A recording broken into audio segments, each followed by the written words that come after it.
Hello friends, I'm Richter-Rauzer, an international chess master and chess coach.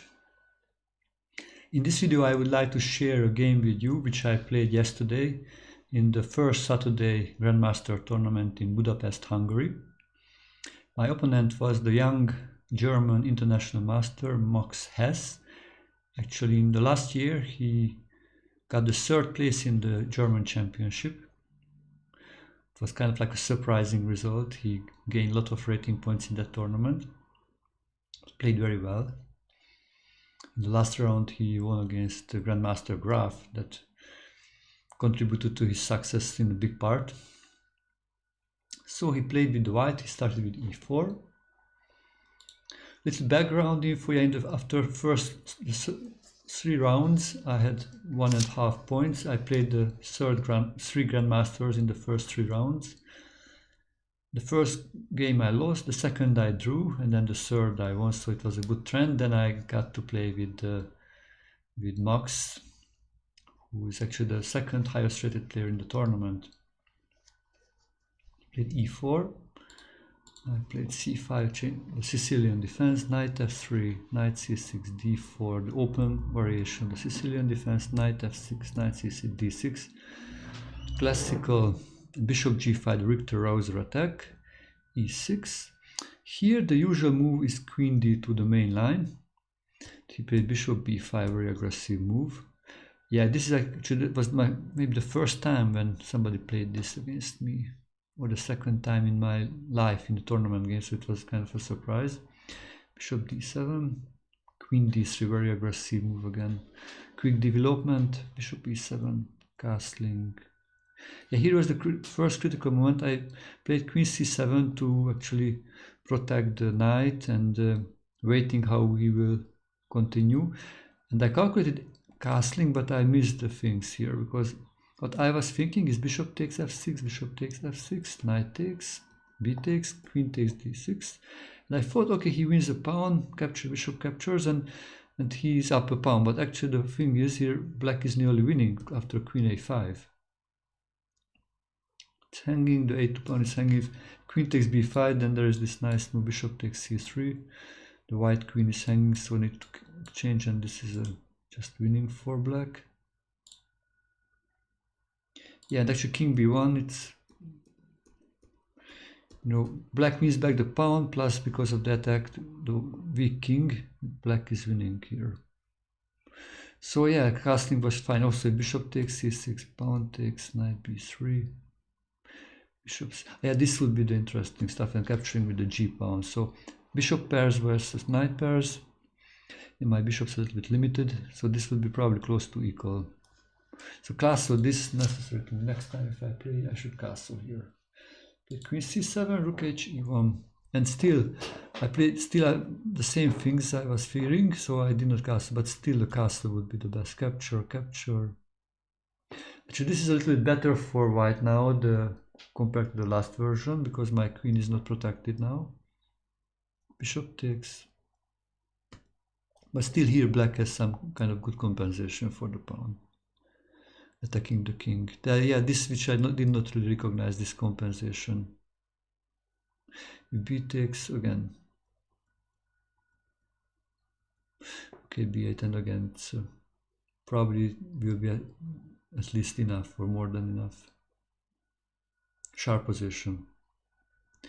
So I did not do that. That was a mistake, because now one thing actually could capture with knight, and this is really a strange situation, but something which I need to learn. Capturing on c6 is sometimes good, because when I was a kid I was always taught like it's not a good idea to have capturing on c6, because then the b pawn captures back and it controls the d5 square, controls the center, helps to play d5.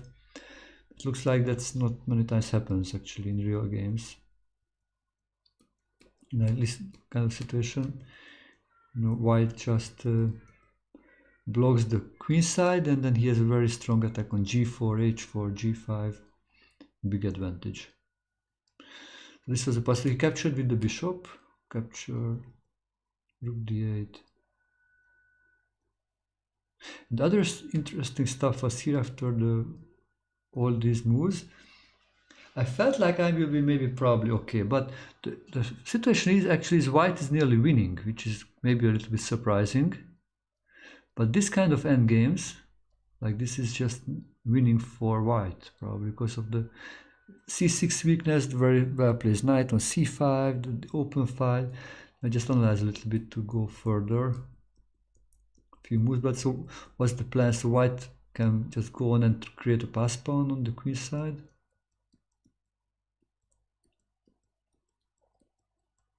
The a7 pawn is also weak. Yeah, and then we win the g7 one. So that was interesting. Also, actually, knight g4 takes. This was the game. Still, if he just plays g3, play very solid. It's very, very uncomfortable position for black. Because of the dark squares are weak, and that queen is attacking both my weak pawns. Yeah. Bishop is not so good now. So it will be tough, but he played a bad move, queen d4. After check.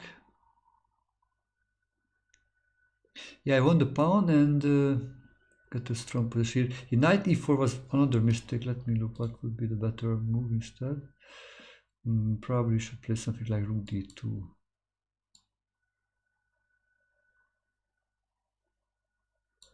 Check, knight d1. The interesting stuff here is even black is up a pawn, still the position looks like close to equal, so it's not that. Because yeah, again the a7 is weak and the c6 is weak. So this would be the right thing to do with white. It just gives maybe a small edge for black, because after knight e4, yeah, I could consider different options. I found the best. e5 was the best, and fortunately I found it. But instead of playing like maybe f6, was actually really bad. Knight d6. It's very strong actually, that knight is.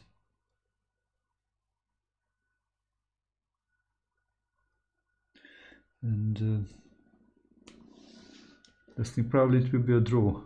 Because the c8 bishop is loosey, but he cannot really, I think, take it. Yeah, it's pinned. Oh yeah, this is interesting. Now, so now the knight is pinned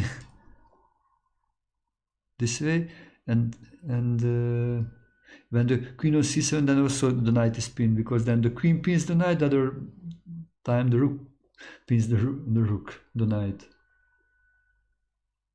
So f6 was not good. I calculated knight h2. This is bad because capture. This check is very strong. Capture, then check and checkmate.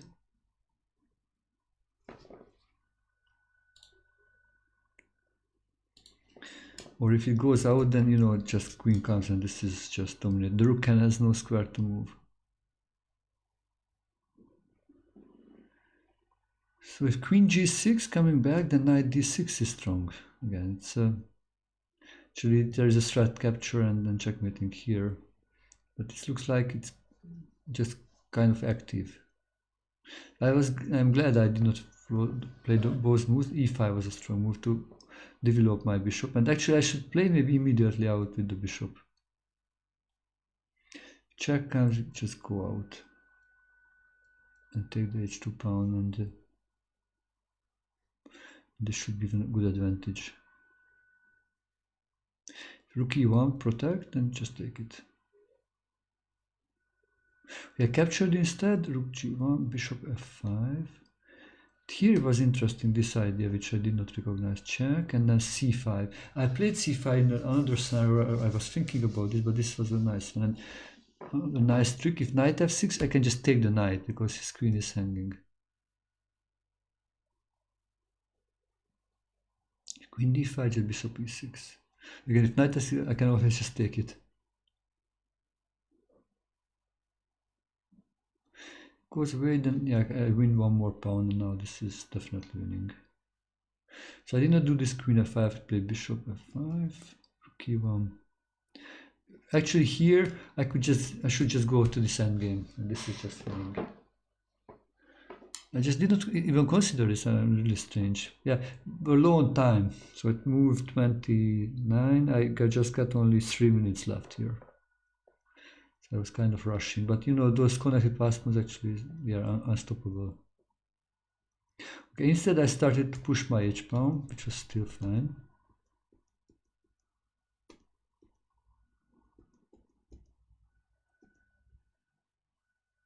Here maybe the better idea, queen h4, with the idea of coming to a4 and winning the pawn. We've captured, then that's even worse. So just winning that pawn back, or queen a1 check, so it's just the black king is also in danger. I captured, which was still okay, but here I made this so bad move, bishop c8, start of a bad plan to reposition my bishop, but then rook h3, he can win the pawn. So instead of all of this, I should just come with the rook here, stop the pawn, and then start to push my other pawns, and this would be winning. So I played bishop c8. Here, of course, I also very like 1 minute left, so I did not recognize I need to actually still go back with the bishop to keep the control the h3 square, so there is no rook h3, and then this still gives some chances for black. Capture, capture. It was kind of everything forced, and here even I needed to be careful because now he has this strong pawn. First I was thinking, okay, this is fine, but then he comes with the knight. Yeah, this was an idea. If he would try to get actually to win with the help of the pawn and get his knight there to queen and then the other pawn, then he's too slow, because now look, actually the black king and the pawns are winning.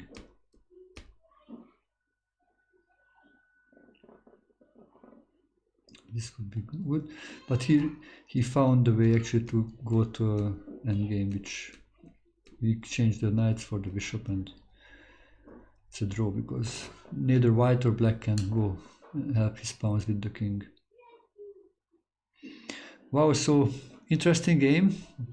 Probably I will analyze this a little deeper later, because lots of things to recognize here which misevaluated, and try to understand why white is better or black is better in certain positions. Hopefully you gained a few new ideas and enjoyed the video. Yeah, if you would like to get notification, then please subscribe for new videos. Also, if you would like to study, would like to improve your chess, I am at your service. I am a full-time chess coach. You can message me on chess.com or Twitter or Twitch or YouTube. I am at your service. Yeah, thank you for watching and see you soon.